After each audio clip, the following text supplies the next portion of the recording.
Number 10. Storm. Storm has had many different looks throughout the years, and depending on which era of Storm you are most familiar with, you might not recognize her right away when it comes to her appearances in modern day comics. When I think of Storm, one of the most iconic looks I think of is her very different 80s punk rocker look, where she's sporting a bright white mohawk. For me, this look is still one of the first ones that I think of even today. Even if you go back to her first appearance, she looks pretty different in comparison even to the 80s look. The cool thing about the modern day Storm look is that it seems to sort of incorporate all of these looks that have come before while also being quite unique. It's an homage to the past while not discounting the very real possibility of a grander future. That's actually what I like when it comes to a lot of the X-Men's updated looks. It's all about acknowledging the past while also using said past to fuel and motivate the future. Storm's initial appearance, her 80s look, and of course the now. Number 9. Venom. You wouldn't recognize Venom today compared to his 90s appearance either. For one, Venom initially appeared as a villain and therefore not only looked different but also acted quite differently. And now if we're talking about hosts that we associate with Venom, they're also pretty different in terms of their appearance. Currently, the Venom symbiote is teamed up with Eddie Brock's son, Dylan Brock. Oh yeah, if you've been out of comics for a while, Eddie Brock also has a son now. Dylan is actually Anne and Eddie's son, with a little mix-in of Venom as well, who was also there when he was conceived. And if we're talking about Venom in terms of Eddie Brock, you might not recognize him either. He's aged considerably as a result of him becoming the new King in Black following that King in Black event where Null was defeated and Eddie took his place. That was Venom and Eddie Brock then, and that is who Venom is attached to now, and what Eddie looks like now. And friends, before we move on to this next spot, if you are loving this list and you want more lists like it where we talk about all of the changes in comics, be sure to let us know by giving this video a thumbs up. Number 8. Echo. Echo is Maya Lopez. When she first appeared, she was a villain who didn't even know that she was a villain in the story. She ended up fighting against Daredevil after being misled and made to believe that he was the one responsible for killing her father. She wasn't really a villain though, she was just like a misguided person. Echo's really, I think, always been a hero deep down. When we first see her, she wears bandages on her arms, possibly an allusion to her one-woman dance show, which is actually based on her life, which was all about how she felt like an Echo. Also, yes, there are many things that Echo is skilled at because her power is like Taskmaster's. She can acquire a physical skill simply by watching it, so she's not just an amazing fighter and martial artist, but she's also a great dancer too. Echo currently in the comics has shown up in the Avengers. She is now the new Phoenix in the comics, having won the opportunity and burden of being bonded with the Phoenix Force during the Phoenix tournament. In fact, Maya in the tournament didn't actually win, but instead was chosen because she had lost the most. The Phoenix Force was looking for a fallen champion apparently, not a big time winner.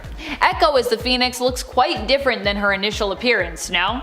I think it's like the Phoenix Flames for me. She still has those bandages though, and she's still got her face paint with her hand. Number 7. Flash Thompson, or as he's currently known, Agent Anti-Venom. Still, it's pretty wild to think that Flash Thompson, aka Eugene Thompson, started out as Peter Parker's bully back in the day. Flash has come a long way from being an antagonist to a friend of Peter's to a full-on war hero and later superhero. He's battled alcoholism, became an amputee, and even traveled into space where he fought alongside the Guardians of the Galaxy. If you only knew Flash from his first appearance, or vice versa, you only knew him from modern day comics, you'd probably be shocked to see just how different the character is, how far he has come, and how much he has grown and evolved. He even became such a popular character among fans that he got to join the Resurrection Club, being returned to life recently after dying during the fight against Red Goblin. Number 6. Hulkling. Hulkling is another hero who looks pretty different from his first appearance. He used to have a bunch of ear piercings, but I guess he can shapeshift, so it was easy for him to close them all up. I guess he was just like, I'm not into it now, and they're gone. Hulkling was much more gruff looking, I'd say, in his first appearance with the Young Avengers. However, he also had the name Hulkling. I mean, he still has that name, but I know that name has nothing to do really with the Hulk, but still, in his original appearance, he's big, he's green, and he's kind of like the Young Avengers' own version of that character, because, you know, everyone's kind of mirroring someone. Though to be fair, Teddy Altman is very much his own character and his own person, like many of the other young Avengers. Currently in the comics, Hulkling isn't just a hero, but is also the Emperor of the Skrull/Kree Alliance. The Skree Alliance, if you like. And this new role has also dramatically changed his overall outfit and appearance. He looks super cute now. Not that he didn't before, of course. He's just a different kind of cute now than he was before. Also, he has totally different hair. His hair now is blonde. It was black, but also shapeshifter, you know what I mean? Halfway through into number 5, Green Arrow. Haha, you knew this was gonna happen. The Arrowverse crossover event Crisis on Infinite Earths had been in the process of setup for a while, with the previous Elseworlds crossover just being one big commercial for it basically, and the seasons leading up to it revolving mostly around what could happen in Crisis. One of these issues was the death of Oliver Queen, which shockingly was carried out in the first part of the crossover. After bringing Oliver back to life at the Lazarus Pit on Earth 19, John Diggle, his daughter from the future Mia, and Constantine all traveled to Purgatory to retrieve his soul. But when he was about to go back with them, Jim Corrigan arrives with a way for Oliver to save everyone. This turns Oliver into the Spectre, basically the most powerful being in the multiverse, giving him the powers of a god, allowing Oliver to reboot the universe with the help of the Paragons, and also stopping the Anti-Monitor from securing the destruction of all Earths. He also ended up corrupting the Speed Force by empowering Barry, which resulted in the Speed Force dying for a time, which is a whole other can of worms I won't discuss. But needless to say, you wouldn't recognize this version of Green Arrow, especially since he's dead and you can't really see him. Number 4, Professor X. When we think of Professor X, usually a lot of us probably reflect back to his look in the 90s animated series. In fact, many X-Men fans who have seen Professor X recently would probably wonder just who they're even looking at. If you are more familiar with his appearance in the 90s, both in the animated series and in the comics, the modern Professor X might throw you for a loop. Currently, Professor X is able to walk again and happens to be sporting not a suit and, a blanket on his lap, but instead an all-black, skin-tight one piece. Also, he always wears Cerebro now, obscuring his recognizable face and his bald head. But yeah, that was Professor X then, and this is him now. Number 3, Nick Fury. While Nick Fury does look very different in modern day comics in comparison to classic comics, it is important to note that technically these are 2 different characters. Well, technically these are kind of like 3 different characters. Or 4 different characters. There's a lot of characters. The version of Nick Fury we saw in the MCU was actually inspired by the version of the character from the Ultimate Universe, who, fun fact, was also inspired in terms of appearances by Samuel L. Jackson, the very man who would end up playing him. In fact, a lot of the MCU characterization and even stories are inspired by the Ultimate Universe, the alternate reality of 1610, and the stories that went on there. The original Nick Fury of Earth 616 was actually a white man, but he would inevitably be replaced by a 1610 inspired alternate Fury after the original Nick Fury of 616 ended up kind of being transformed into a Watcher. The 1610 version of Fury and Samuel L. Jackson's take on the character would then be adapted for Earth 616, the main comic book continuity, and that's how we would get Nick Fury Jr., who is the son of the original Nick Fury from the comics and looks a lot like Jackson's 1610 inspired version from the MCU. See what I mean? There's lots of Nick Furies. People are like, Nick Fury changed, and I'm like, Nick Fury didn't change. There's just a lot of characters that came together. Number 2, Captain Britain, or more specifically, Betsy Braddock. Whether we're looking at things from the point of view as the hero mantle of Captain Britain, or looking at it from the character viewpoint of Betsy Braddock, either way, Betsy is looking pretty different now. For a good amount of time in the comics, Betsy was known for looking just like Kwannon, because, well, she was kind of in Kwannon's body, or they were kind of fused together at one point. Fortunately, she has now been restored to her own body, freeing Kwannon and allowing Kwannon to take up the Psylocke mantle. Betsy then went on to become the new Captain Britain in her brother Brian Braddock's place after he was ensorcelled by Morgan Le Fay, becoming her new Dark Knight. It was up to Betsy at that point to take Brian's amulet and become the new Captain Britain until Brian could be saved. Betsy has been shattered and managed to return and is still known as Captain Britain currently.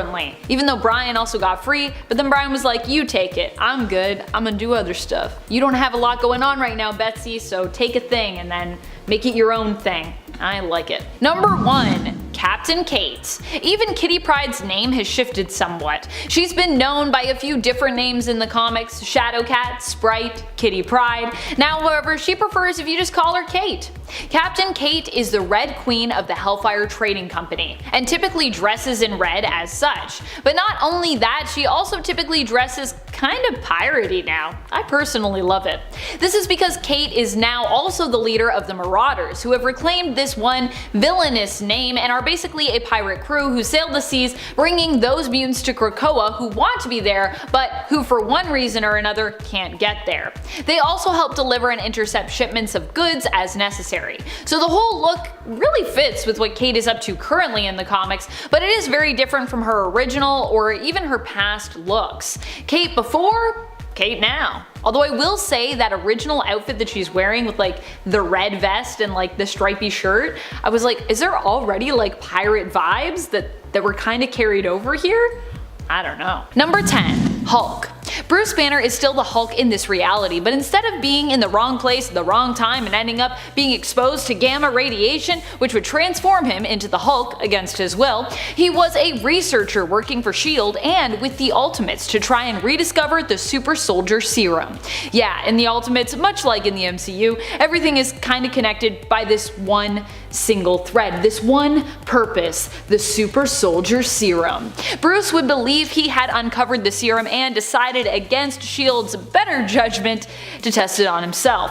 This would turn him into the monster we'd come to know as the Hulk, but only when Bruce was using the serum. He could not change at will, and his transformation was not initially triggered by intense emotions or rage. However, he would then blend the actual Super Soldier Serum formula extracted from the blood of the revived Captain America, Stephen Rogers, with the Hulk serum, which would end up resulting in his transformations becoming a permanent aspect of his DNA. Number 9. Elektra. While still super heroically fanciful, Elektra's backstory in the 1610 universe is just a touch more grounded than her 616 counterpart. Instead of her mother being murdered and dying a very violent death, she instead died of breast cancer. Elektra was not made to train in martial arts when she was young, but rather enjoyed martial arts, and so she trained in martial arts out of her own interest, with Bruce Lee acting as an inspiration for her, as a fan of his. She ended up becoming a villain all because of a fellow university student who was a jerk, the wealthy Calvin Langstrom, who tormented her at school because she was willing to stand up to him and defend others against him. Because of this, he made Elektra's life a living hell, attacking one of her friends and even hiring thugs to burn down her father's laundromat business as well as her family home. It was because of this that Elektra turned to the dark side. Frustrated that there was no justice for her or any of Langstrom's victims, no matter the crime that he committed due to his wealth and his connections, she ended up attempting to kill him, setting off on a darker path than her fellow friend and vigilante, Daredevil. At one point she's like, Daredevil, you coming with me or are you gonna help this Langstrom guy? And he's like, I'm gonna help this guy? I was like, dude, just go with Elektra. Elektra's on like a, she's bad, but she's trying to be good, you know what I mean? I don't know, I love bad girls. I'm like, she bad, but she good. And friends, before we move on to the next spot, if you love this list as much as I loved writing it for you, please be sure to show us some love by giving this video a thumbs up. Also give it a thumbs up because I want to tell you more origins. And so if you give it a thumbs up, there's a better chance that'll happen. Number 8. Hawkeye. Hawkeye is actually a lot more mysterious in the Ultimate Universe than the version we have from the main continuity comics. It's even been implied before that Clint Barton might not actually be Hawkeye's true name, but even an alias from the name he was given at birth. So mysterious. Instead of being someone who picked up his skills from swordsmen around the carnival circuit, Hawkeye was a former Olympic archer turned Black Ops agent who worked for S.H.I.E.L.D. The Earth 1610 story from Hawkeye more mirrors his MCU story, where he ends up settling down and having a family, but tragically in the Ultimate Universe, when the Ultimates are betrayed by fellow member Black Widow, Hawkeye's family is killed and he is kidnapped, tormented, and interrogated by Natasha's true allies. Don't worry though, he manages to escape. Thank goodness. With only his fingernails as weapons. That's how you know you're cool, if you can just fight with fingernails.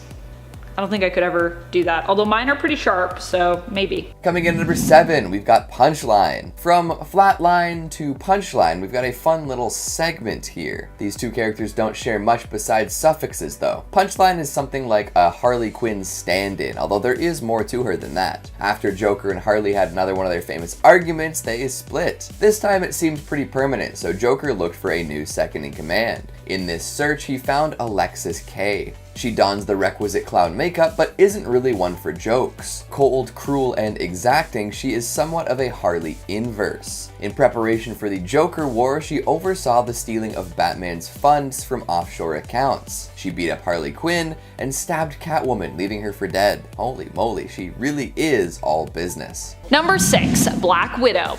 In the reality of Earth 1610, Black Widow never truly reformed, but instead was a spy and villain the whole time.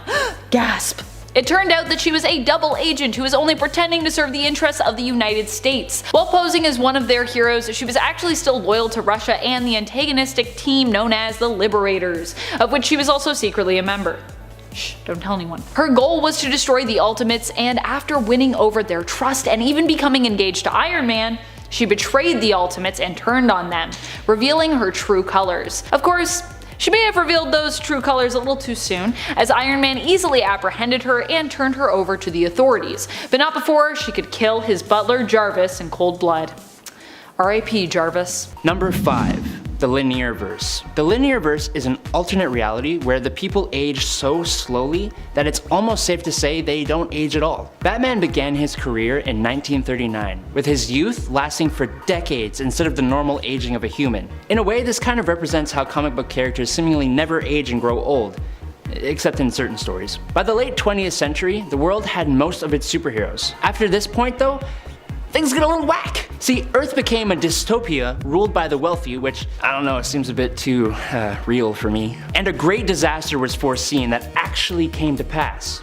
And the world became very similar to the one in the Earth AD story. Anthropomorphized animals had become the rulers of the planet, with humans devolving, save for Kamandi and a few others. Then, in the 25th century, humanity seemingly built a high-tech society, which saw the rise of Michael Carter, who is Booster Gold. In the 31st century, Earth became the base of the Legion of Superheroes, who were an interplanetary superhero team. This world is just a wild ride.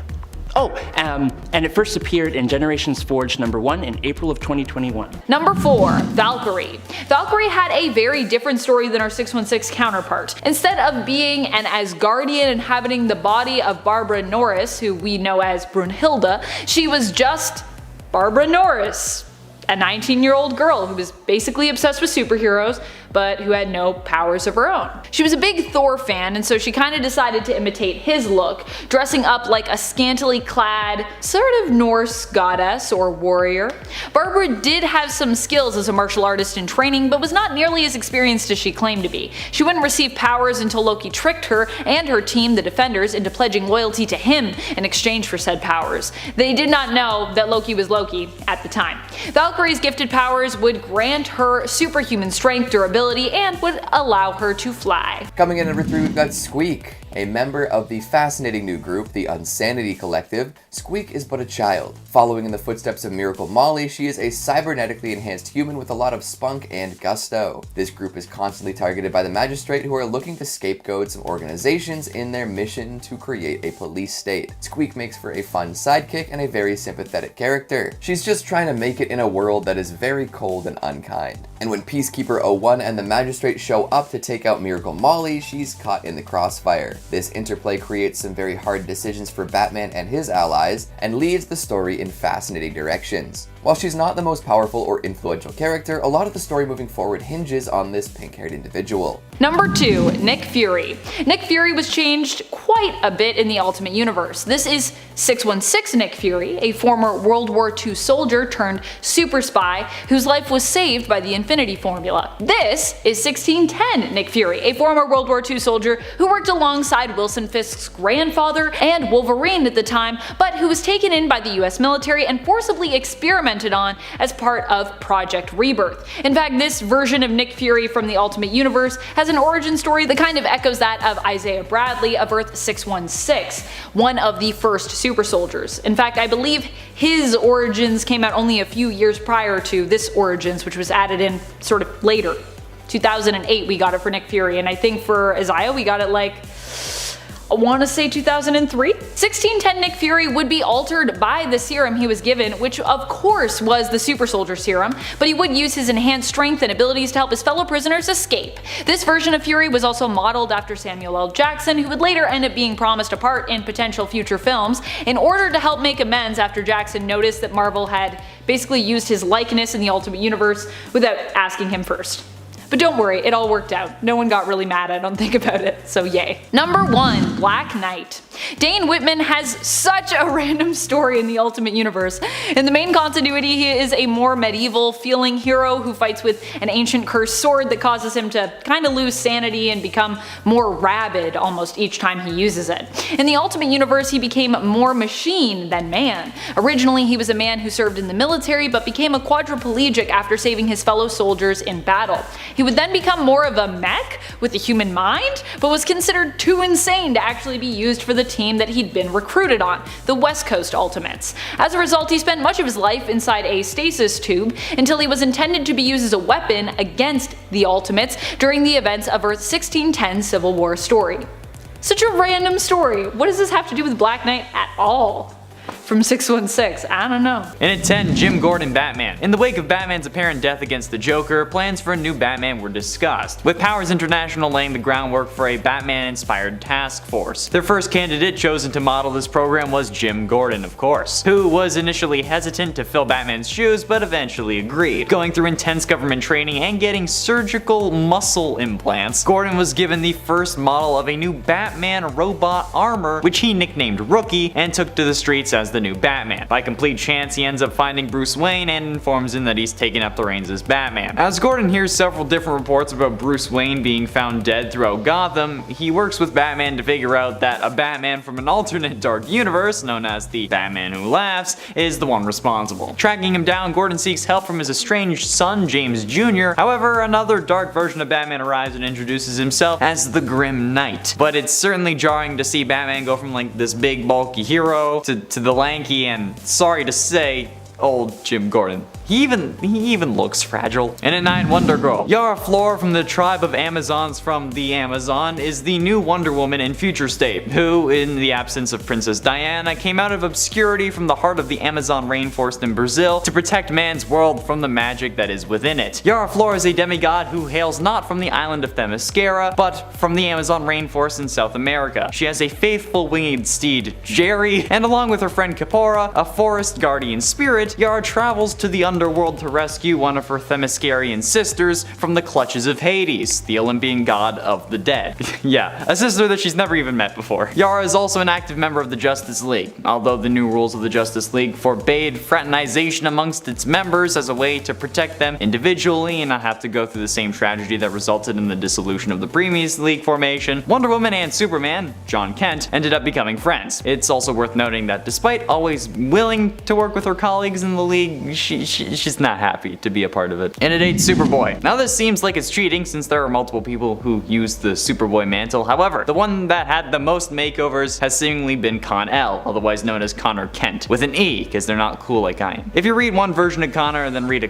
couple series later, you might not realize what's been going on. This man has gone through more looks than any teenager getting ready for a date in a Disney Channel movie. Not to mention the time where he merged with Spider-Man, after Spider-Man somehow defeated him. Superboy was created by Project Cadmus using Kryptonian DNA, intended as a replacement for Superman, who died fighting Doomsday. Artificially aged to his mid-teens and implanted with the equivalent of a high school education, Superboy was set free by the New Boys Legion before he could actually be implemented with safeguards to control him. One of the boys gave him a leather jacket before he set out to the city, where he had his first encounter with a villain when he found Sidearm attempting to steal money from an ATM. But since then, he's gone through like 2 other costumes and a load of different centuries, the most recent version coming from like the 30th century. So, yeah. Number 7, Iceman. When Iceman originally came on the scene, he had a very different look. If we go back to his first appearance in X-Men issue number 1, he was actually more like a snowman than an Iceman. Iceman in his early days wasn't quite as frozen solid and was more like an anthropomorphic but faceless snowman in battle.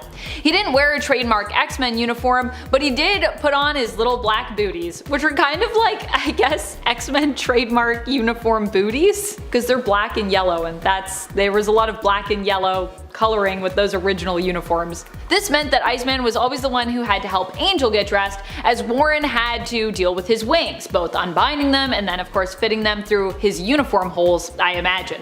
We'd later learn in Marvel's Voices Pride from 2021 that Bobby was actually pretty happy to help, as he had a bit of a crush on Warren back in the day. Iceman since then has had a major glow up and appears to look like an ice prince in modern day comics. He even has cool spiky pauldrons. Spiky pauldrons. He's also had a glow up in terms of his powers too.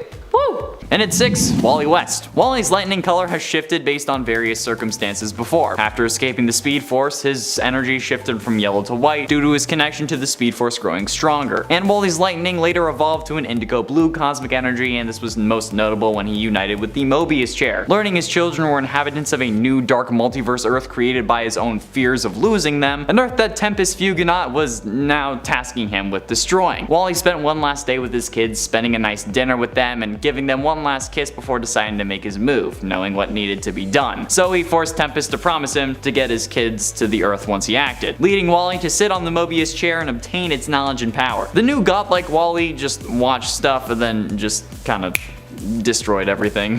But he also realized that the chair was now infused with the power of Dr. Manhattan, and he could just do more than just sit and watch. Yeah, an omniscient Flash? That's pretty traumatic. Number 5. Speedball, or as he was known for a good amount of time in the comics, Penance. Robert Baldwin initially got his powers after a lab experiment went awry. After being exposed to extra-dimensional radiation, Robbie found that when he was the target of a certain amount of force, his body would transform. Instead of him being harmed from said blow, he would produce a protective barrier, causing him to become basically like a human bouncy ball. He could use this energy to then shield others, blast opponents, or to even halt speeding projectiles in midair. Speedball would later join the New Warriors. However, later on, he would be part of an incident at the center of the First Civil War, where 612 civilians were killed, including 60 children. This would prompt him to change in appearance and in mindset, becoming Penance, a spiky armored version of the character who had internal spikes in his suit to remind him of all the victims lost, as he felt personally responsible for their deaths. Speedball has since returned to his original appearance, but it has taken him time to recover both physically and mentally from his time as Penance. And he's kinda still on that road to recovery. He was Penance for a long time. And at 4, Black Lightning. In Dark Knights of Steel, Superman finds his way to a medieval Earth where familiar DC favorites are recast in the Middle Ages. Batman is a young prince and John Constantine is an oracle. But perhaps the most unique transformation is that of Black Lightning, who now is a king, pursuing a mysterious agenda against Superman and his family. The character has not been regularly seen in the comics for some time, but returns in Dark Knights of Steel, which has got to be my personal favorite Earth so far, because medieval, cheese king, you get it. This time, Supes' parents actually made it to Earth along with him, and in the Kingdom of Storms, Kal-El's birth has triggered horrifying visions in a young John Constantine. As Constantine lays writhing on the ground, his mind is overwhelmed and he's dictating his visions to the royal scribe. The king arrives and readers see that it's Black Lightning. He's concerned over Constantine's visions and tells the scribe to write down everything the boy says. As Constantine comes out of his trance, he tells Black Lightning that the end is near. This is a pretty damn badass version of Black Lightning, similar to Black Panther in a way, since now Jefferson is rightfully a king. Respect. Number 3. Nature Girl. Nature Girl is amazing. She's one of my favorite of the newer mutants to come out, and recently she has become a lot more metal, both in approach and in her appearance. Nature Girl can basically commune with nature, which often means she can encourage animals to help her, and they actually seem to feel within Nature Girl a kindred spirit. So there's a lot of empathy going on there between both sides. More recently in the X-Men Unlimited Infinity comics, we saw that Nature Girl has been in a constant state of depression and duress, feeling the pain that all nature is currently feeling due to humans polluting and just generally mucking up the planet and its natural and carefully balanced ecosystems. This forced Nature Girl to go on an adventure to fight for what she believes in, which resulted in her kind of accidentally killing someone and then losing all of her hair, just sporting her antlers as she turned to the dark side and took on oiling operations, aiming to destroy them and anyone who wouldn't renounce their loyalty to them. This is not your friendly neighborhood Nature Girl, that's for sure. Nature Girl then, Nature Girl now. I love her new dark look though. I love both versions of Nature Girl. I think Nature Girl's awesome. Penultimately, in at number 2, Dreamer. Nia Nal, also known by her code name Dreamer, is a fictional superhero from the Arrowverse television series Supergirl, portrayed by Nicole Maines. The character is based on and is depicted as an ancestor of the DC Comics character Noura Nal, also known as Dream Girl. She debuts in the 4th season of the series, and Nia Nal is the first transgender superhero on television. In March 2021, it was announced that Nia Nal would feature and make her comic debut in a story written by Maines to be published in a Pride-themed comic book anthology on June 8th, 2021. Mostly, you won't recognize her because she was a character really created by the show, even if she was intended to be a present version of Dream Girl. Nia Nal's powers include precognition and astral projection. On July 21st, 2018, trans activist and actress Nicole Maines was announced in the role at the show's San Diego Comic-Con panel. It was also confirmed that Nia would become the superhero Dreamer and that she is an ancestor of the Legion of Superheroes member Noura Nal. Maines described Dreamer as having this ferocious drive to protect people and to fight against discrimination and hatred. She's the superhero we need right now. The character is the first transgender superhero on television, and honestly, I think that it was worth it for this list. And finally, in at number 1, Batman. Batman in Dark Knights of Steel, a new limited series from DC featuring your favorite heroes and villains as medieval knights, has made a load of changes to the character in this world. One of the biggest changes being to Batman. Bruce is the knight assigned to protect the king and queen of House El, as well as their son Cal, like how Link was assigned to protect Zelda in the story of Breath of the Wild. However, he seems to be more than just a mere man, able to withstand a banshee cry, in this case being Black Canary's cry. When it really should have killed him, he only bled from his ears. Even he was confused and worried that he had magic inside him, so he told Jor-El, who came to Earth along with his wife and son before Krypton exploded, that he should be banished for their sake. That's when, spoiler alert for the first issue, it's revealed that Bruce is really the result of an affair between Jor-El and Martha. So Batman is now part Kryptonian, while also basically being a Witcher. Oh wait, hold on, okay. He's ostracized because he's a bastard, and now he's secretly part Kryptonian? Yeah, Bruce Wayne is literally a Witcher, confirmed. Number 10. Earth 3. The post-Flashpoint Earth 3 is similar to its pre-Flashpoint Earth, but way better. This Earth is the birthplace of evil. The mentality here isn't good versus evil, it's more like just evil. Strength is respected more than anything else, with the weak basically being annihilated. Instead of the Justice League, Earth 3 is home to the Crime Syndicate of America, whose members include Ultraman, Superwoman, Owlman, Power Ring, Johnny Quick, Sea King, The Outsider, Grid, and John Johns. Earth 3 was reintroduced in 2013 and has played a part in Darkseid War in 2015, Dark Knight's Death Metal in 2020, and in 2021 it was reborn again in the Infinite Frontier story. Like I said, when we started, the DC universe is complicated, but what's remained the same since 2013 is that some of the coolest stories come out of Earth 3. Number 9, Earth 1. Earth 1 and the number 10 pick are probably the oldest of the Earths and universes on this list. Earth 1 first appeared in 2008 in its New 52 form, but it introduced a whole spectrum of readers into the DC universe, and sales for its comics were through the roof. So I believe it deserves a spot on the list. Here, superheroes are all younger, and they all just started their superhero careers. Superman, Batman, Wonder Woman, the Teen Titans, and Green Lantern all have graphic novels that take place on this Earth, and they are all just fresher takes on the almost overdone superhero origin stories. With the characters all being younger, it was also very easy for younger readers to relate to, and gave the characters conflicts that they wouldn't have faced as their prime Earth counterparts. Number 8. Injustice Universe. The Injustice Universe of Earth 22 is the universe in which the events of the Injustice video game and its related comics take place, and it first popped up in 2013. So here in the Injustice world, Superman went a little bonkers. After the Joker tricked Supes into killing both Lois Lane and her unborn child, plus unintentionally blowing up Metropolis, Superman murdered the Joker and eventually became a tyrannical ruler of Earth. The Batman of Injustice creates an insurgency, eventually enlisting the aid of another Earth, Earth 1 of this reality. With the alternate Earth's help, he overthrew Superman's regime and rebuilt the world. And that's all just part of the first game.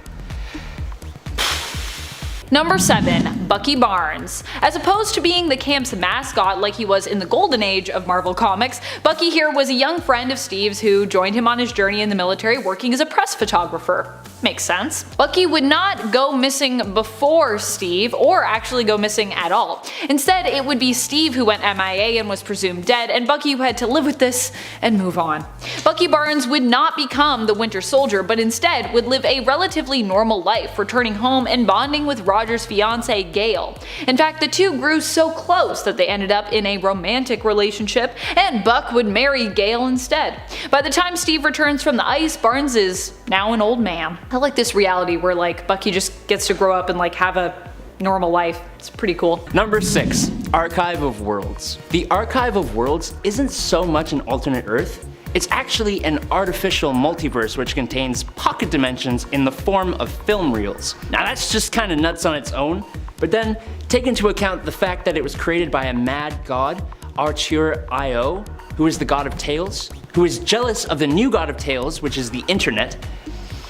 It's pretty nuts. He tried to steal the new god's soul and was instead encased in a Wayne Tech satellite where he created the Archive of Worlds. First appearing in Batman/Superman Volume 2, number 16 in 2021, the pocket dimensions include a world where Superman never came to be, as well as one where Batman never came to be, a world based on hell, a western world, a world based on the life of Alana Strange, and so many other unnamed worlds. Auteur.io eventually was cured by Batman, and he instead became Observer.io, which is a lot nicer. Coming in at number 5, we've got Peacekeeper 01. Let's quickly dive into this private army Simon Saint seems to be putting together for a second. There will be plenty of nameless, faceless automatons forcing the people of the city into line, but there's also got to be some extra special leaders, right? For that, there's Peacekeeper 01, one of the first sheriffs sent up by the magistrate. This one in particular is a wicked strong augmented human, one who Batman readers have indeed met before. Does the name Sean Mahoney ring a bell? He was once a guard at Arkham Asylum, and a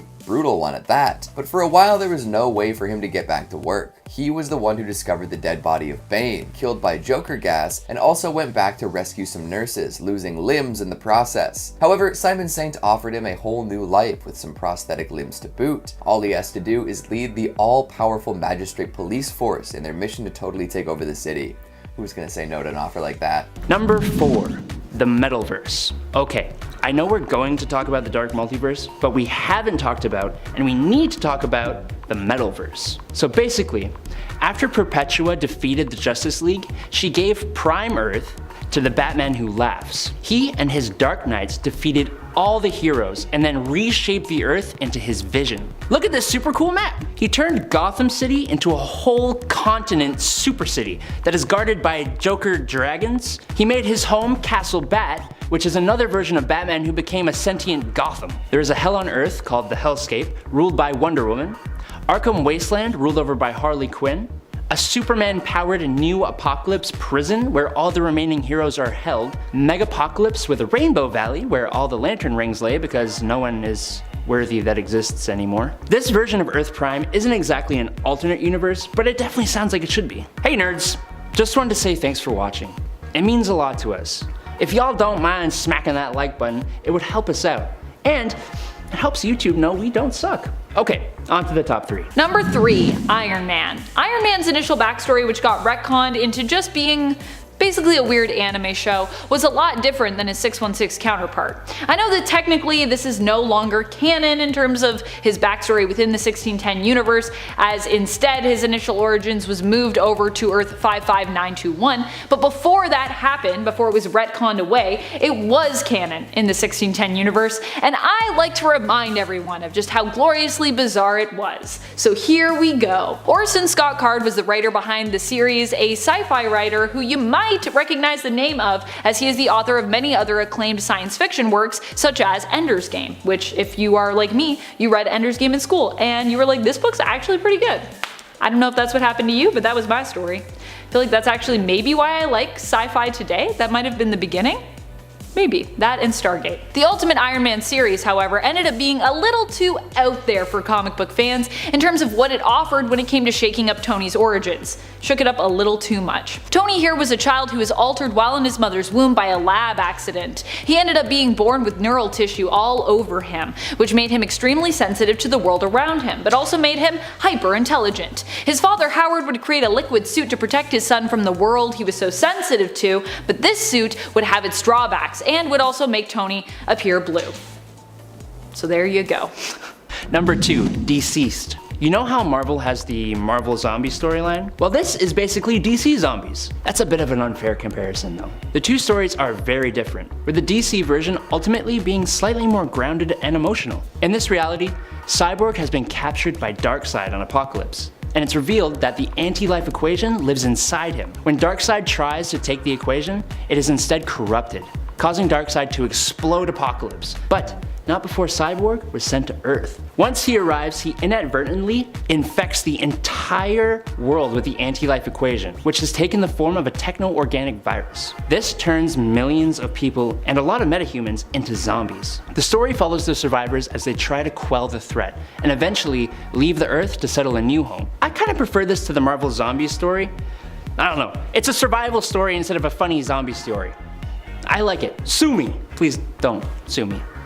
Number 1. Dark Multiverse. First appearing in Dark Knight's Metal #1 in 2017, the Dark Multiverse is basically the shadow version of the regular DC universe that resides underneath the primary one. So there are negative versions of the 52 Earths of the regular multiverse, but it was also originally the World Forge, meaning it has so many more worlds. For example, there are worlds born from sentient life's hopes and fears. Honestly, each world here could take up a point on this list, but it feels like that's cheating a little. The World Forger was the master of this domain and created the Great Dragon, Barbatos, to destroy unstable realities that couldn't join the Orrery of Worlds. Barbatos, manipulated by Perpetua, rebelled and defeated the World Forger, creating the Dark Multiverse. A lot more happens after that, but I can't cover that in a 1-minute segment, so Dark Knight's Metal is an amazing story and it deserves your reading. Number 10. Bishop.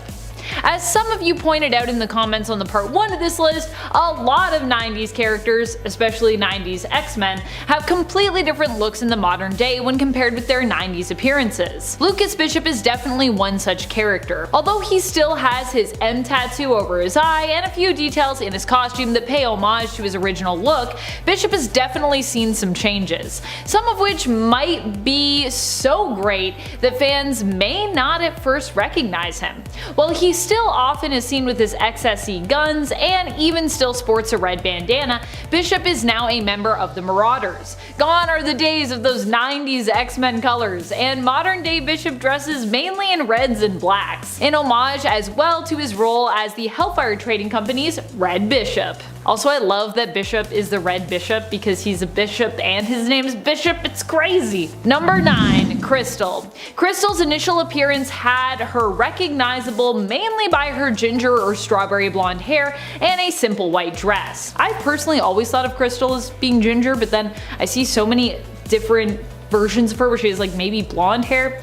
So I don't know, but I've always thought of her as a ginger. She is known for being the younger sister of Medusa, who is the Inhuman Queen and true love of Black Bolt. Crystal has had a few different looks, but generally she has longer ginger hair and is either in a yellow suit or a Fantastic Four suit when she was, you know, on that team. She has been known for dating Johnny Storm, the Human Torch, was once married to Quicksilver and had a daughter with him, and she was even for a time married to Ronan the Accuser. Yeah, it's been an interesting dating history, I feel like, for Crystal. All in all, Crystal has had a sort of wild life, and while her costume has changed gradually, comparing her short blonde haired self in her yellow and black diamond suit to her first appearance with long ginger-like hair in her white dress, looks like a dress to me, and you might not know it's Crystal at first glance. And friends, if you want even more lists where we talk about all the glow ups in comics and I guess some of the glow downs, if that's a thing, be sure to let us know that you love this list by giving it a thumbs up. Number 8. Pyro. Pyro might be sporting a very similar suit when it comes to how he looked in his first appearance, but he also now has a skull tattoo. A full face skull tattoo. And honestly, I have come to love it. Not only that, but this version of Pyro was also originally known as a villain, and like many on the island nation of Krakoa, has been given a new lease on life where he no longer needs to be a villain. Instead, recently, Pyro has exclusively acted as a hero, fighting alongside his shipmates and teammates, the Marauders. During his time with the Marauders team, St. John Allardyce ended up taking refuge with his fellow teammates in a tattoo parlor. A few of them decided to get tats while they were there, Pyro included. He decided to get a full face tattoo, getting a black skull tattooed over top his face. And I gotta say, it's just been growing on me more and more every time I read Marauders. At first, after he got this tat, I was expecting, like so many other Krakoans, that Pyro would end up dying and then being resurrected, erasing the tattoo from his face. After all, who needs tattoo removal when you have resurrection protocols, and mutants dying and returning is no longer really a big deal at all. Although I'm sure the Healing Gardens could remove Pyro's tattoo almost as easily. Still, he hasn't gotten it removed or died and been brought back without it yet, so while you might wonder who that is with the skull face tattoo, it seems that it's becoming part of Pyro's modern day look quite seamlessly. So maybe in 10 years from now we'll be like, oh yeah, it's Pyro because the skull face tattoo. Maybe he'll still have it. And it's 7. Hippolyta. Hippolyta is the queen of the Amazons and ruler of Themyscira. She is also the mother of Wonder Woman. In the Harley Quinn animated series, Queen Hippolyta first appears in the episode Bachelorette, after being enslaved by Eris, who takes control of Themyscira and turns it into a spa resort, planning to sell it to Lex Luthor. However, Harley Quinn discovers her plan and along with her friends takes down Eris and saves the queen and Themyscira. To thank them and celebrate their victory, she throws a rager. And in something borrowed something green, the queen appears as a guest at Poison Ivy's failed wedding to Kite Man and the old Gotham corn factory alongside some of her subjects. But the queen of Themyscira being mind controlled, that seems fairly ridiculous, okay? Even if she was mind controlled by the goddess of Discord, at that point, she might as well have just been able to tell us what games our friends were playing, okay? Harley Quinn, like they discovered her plan and took her down as a part of her bachelorette party for Poison Ivy. But if they could do that, how could Wonder Woman's mother not fight her off? Seems kinda lame. Number 6. Cable. In recent years, Cable has had a completely new look considering that his old version died and was replaced with his younger version. Of course, his older version has since returned, but there was a good amount of time there in the comics when you might have been confused as to just who exactly you were reading about. Is Kid Cable meant to be Nathan's son, you might have thought, or is he some like de-aged version of Nathan Summers? Well, the latter is the correct assumption if you made it. Young Cable actually hunted his older self down, in essence completing his time loop. But of course, the old man still existed out there, and if you went to the right point and place in time, he would still be living earlier portions of his life. As such, we were able to bring Old Man Cable back in the comics, and young Cable actually realized that he would also have to leave and let the old man basically take over, as while he thought he knew it all, young and all, that's what young people usually think.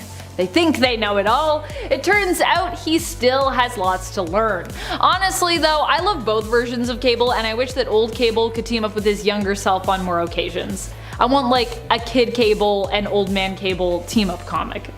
Number 5. Dazzler. Alison Blair has had a ton of different looks over the years, and there have been countless points in her history when you may have not recognized her. If you've been invested in modern comics for some time, then Alison's current outfit is Dazzler, which she also sported in Way of X issue number 3, the morning after the Hellfire Gala, will likely be recognizable to you. However, if the last time you saw her was in, her own solo series back in the 80s, then you might be confused as to even who this character is. And if you saw her back in 2015 and were familiar with either the present or past appearances of Dazzler, or if you're familiar with that Dazzler, I really doubt that you would recognize her in the present day. There's many times when you'd be like, who is that, depending on which Dazzler you know. There has been a tendency to try and have Alison change with music trends, instead of keeping her in her somewhat, I guess, outdated disco roots. But personally, I think disco can still be a valid genre today. I still love disco, and I'd love to see her even returned to that iconic silver jumpsuit. I like that Dazzler's had so many different looks, that's crazy. Number 4. Angel. Angel is another mutant superhero who has gone through a ton of different looks in life. Most notably was his shift from having organic wings to techno-organic wings after he lost his organic wings when he became one of Apocalypse's horsemen. The crazy thing is that while Angel seems to appear as mostly his original version, there are times where you might be confused with him as to who is who, as he seems to kind of alternate right now in modern comics between his original form and his techno-organic form, Archangel. As far as I can tell, this hasn't been fully explained yet in the comics, though it has been acknowledged that this happens in a similar manner to his X-Corp partner, Monet. That is, when he gets more emotional or gets more angry, his techno-organic form seems to come out. This was alluded to at the end of issue 2 of X-Corp, their Hellfire Gala issue. And if there have been more explanations on this and I missed them, please feel free to tell me what issues I should in-depth read.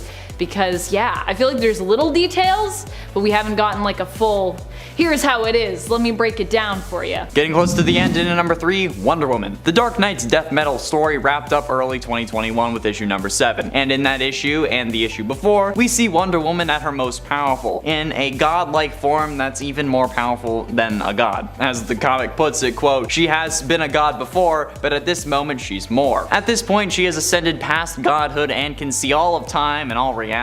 Okay, she sees like every Earth's timeline, and she faces off against the Batman, who laughs in his most powerful form as well. This fight is so intense that they hit each other through time itself. Diana here is charged with anti-crisis energy, a connective force that links all history and all lives as one story. Then she moves on to become one of the hands that created the multiverse going forward, with no walls and greater possibilities. She aids in creating the future state story we see in the next issues, and what was seemingly the centerpiece of DC 2021. So Wonder Woman becoming a god and remaking the universe, while very Oliver Queen as Spectre, still a pretty damn dramatic change. Number 2. Beast. Beast is one character that has gone through a massive amount of change since we first met Hank McCoy, the lovable vocabularian, scientist, and the X-Men's most bouncy team member, Beast.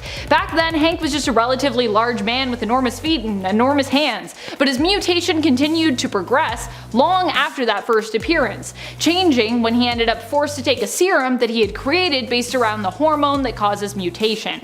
As such, he mutated even farther, which became permanent after he didn't take the antidote quickly enough to thereafter revert the effects. This meant that Hank was now permanently even more muscular, agile, and now completely covered head to toe in gray fur. From there, his fur would become more blue, and over the years his appearance has become borderline lion-like or even kind of cat-like at times. Number 1. Star-Lord. Considering how much Peter Quill has changed with each era of comics, it could be hard for fans to recognize him in modern day. Once again, his appearance and power levels have changed so much. In his initial appearance compared to his modern look, he's basically unrecognizable. And if we go even farther back to the Peter Jason Quill of the 1970s, the Star-Lord of Earth 791 now, he is completely different. It should be noted though that shortly after the main continuity version was introduced in Thanos issue number 8, which came out in 2004, he was shortly after pretty radically changed when he appeared a few years later in Annihilation Conquest from 2007 to 2008, which is pretty much the version of Quill roughly that we have today. Although even then, he's still changed quite a bit. Quill more recently in the comics returned from Marinus, an extra-dimensional world where he lived unaging with his friends, partners, and his lovers, Mors and Aradia, for hundreds of years. He came back even more powerful than before he had left, and ended up joining forces once more with the Guardians of the Galaxy to defend the cosmos against the return of the Dark Olympians. Coming in at number 10, we've got Vengeance. Bane has been a mainstay in the Batman universe for years. Making many appearances in plenty of different forms, this super strong mask-wearing baddie is widely credited with being the only villain to properly break Batman, both physically and mentally. That's a tall order, especially considering how tough Batman usually is in both these categories. Whether we're looking at Tom Hardy's portrayal or maybe the Bane in Infinite Crisis, he uses his superior intelligence, willpower, and brute strength to bring his plans to fruition. So, of course, his offspring would be similarly powerful, with plenty to offer the stories of Arkham. Enter Vengeance, Bane's wiry, wildly powerful daughter. Appearing first in The Joker #2, she appears to be looking to kill the clown prince of crime after a heinous attack that came to be known as the A-Day Joker gas attack. This chemical killing spree took out all sorts of folks in Arkham Asylum, and the friends and family of these famous villains were none too happy. Vengeance, living up to her name, has decided that she will be the one to exact revenge upon Joker, and heads out to find him. Just as strong as her father in pretty much all capacities, there isn't much that would stop her from completing her mission. In fact, she single-handedly wipes out an armed personal army while hunting for the green-haired menace. There is one little thing though. Joker claims he didn't pull off the gas attack. Chilling in Belize, Joker is unsure who would do such a thing, but says it definitely wasn't him. So this progeny of Bane, also apparently born in a lab, fueled by rage and powerful muscles, is on a bit of a wild goose chase. Even if she kills the Joker, she won't have the revenge she imagined. Plus, there's always the other mission of finding out who actually managed to gas Arkham Asylum. Vengeance is a straightforward and deadly force, and should be a lot of fun to follow as things develop. Coming in number 9, we've got Clown Hunter. Another fanatical Joker hater, Clown Hunter gets his name from his goal. Pretty straightforward, eh?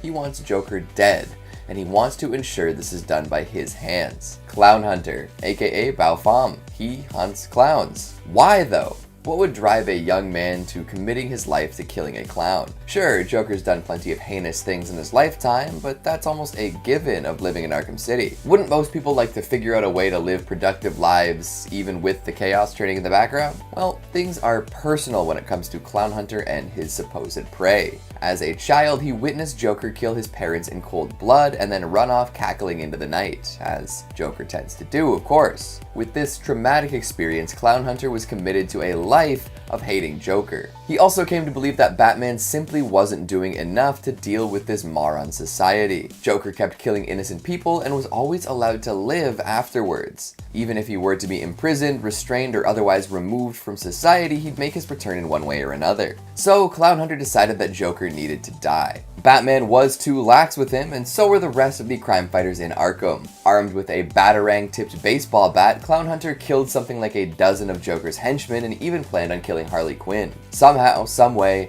Batman sniffs this out and attempts to reason with the kid. This doesn't stop another vigilante getting involved and encouraging Clown Hunter down the path of violence though. Coming in at number 8, we've got Flatline. Another character named after what they do, Flatline will stop your heart from beating. She'll do it in a particularly gruesome way, too. Known for ripping people's hearts out barehanded, she's a legendary martial artist with a brutal streak. Hell, she even did it to Robin during what can only be described as a Mortal Kombat tournament. Interestingly enough, the rules of the tournament allowed Robin to be resurrected, but that's neither here nor there. After training all her life under some of the world's finest martial artists, she was ready to bring her own story. Heading to the island to win a tournament that was said to grant immortality, she stood head and shoulders above the rest of the combatants. Appearing as an ashen-skinned woman with an affinity for black skeleton-themed clothing, she doesn't seem like the type to mercilessly kill countless top-tier fighters, but she does it anyway and does so with a smile. Number 7. The 53rd World. The 53rd World, named by the smart primates who live there, was a world unknown to the rest of the multiverse. It's set in a near future where presumably the world is inhabited by super smart apes, like Planet of the Apes style. Oh, and also, immortality was achieved in 2067, meaning that yes, all these ultra smart apes are immortal. We know that there exists alternate ape versions of Superman, Batman, the Atom, and Aquaman. The existence of this Earth was first revealed in 2018's Dark Knight's Rising: The Wild Hunt, when Detective Chimp was beginning to lose his intelligence. The ape heroes show up, recruited by Raven, Cyborg, and the Flash to help with the dark multiverse, saying they were here to help. Obviously. Detective Chimp, accompanied by the apes of the 53rd Earth, plus Flash, Cyborg, and Raven, go to help Earth Zero's Justice League fight the dark multiverse forces. That's kind of all we know about the 53rd Earth. I want more super apes! Coming in at number 6, we've got Simon Saint. What's a good story without an esoteric billionaire calling the shots from the shadows? There's always room for more well-moneyed lunatics causing doom and gloom, especially in the era we're all living in. I'm sure there's no real-world comparisons to be made here. No way. Simon Saint is a man with a plan, and that plan is to introduce a fascist police force to the city that he would have total control over. Sure, he's trying to sell it as a partnership to Mayor Nakano, but we all know who the real leader would be. Saint Industries wants to kickstart this militaristic police force known as the Magistrate, complete with robotic officers known as peacekeepers and remote drones to keep people in line. All under the guise of making sure everyone is safe, right? To really sell this idea to the mayor and the public, Saint secretly employs some folks to put fear into the heart of every civilian. A very familiar scaremonger shows up to help too, which is never a good sign. Number 5. Spider-Man. While Peter Parker's story was not too different from his 616 counterpart, he wouldn't end up being the only Spider-Man in the Earth of 1610, and in fact Peter would eventually leave the mantle, passing it on to someone in his place. Someone new and very different from our Earth 616 Spidey. Yep, we are talking about the beloved Miles Morales. Miles was introduced in the Ultimate Universe and became such a fan favorite that he ended up moving over to Earth 616, even after the Ultimate line was ended.